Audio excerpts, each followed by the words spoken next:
त्यांना धावतोच सारखं सारखं मला हातात काय मला धावतोच आता काय भावांनो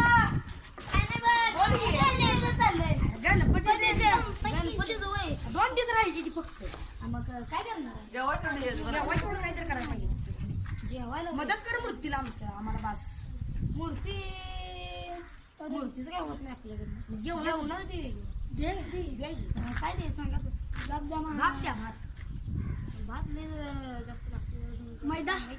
मैदा दे बुऱ्याला मैदा दे मैदा होय 10-15 किलो 10-15 किलो गावाला सांगते काय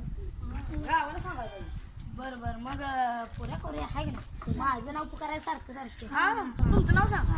प्रथमेश कोळी बरं कळलं हा मग तेवढं सारखं पुकारायचं तुमचं बॅनरवर पुढे नाव टाकतो की मैदा म्हणून होती माझं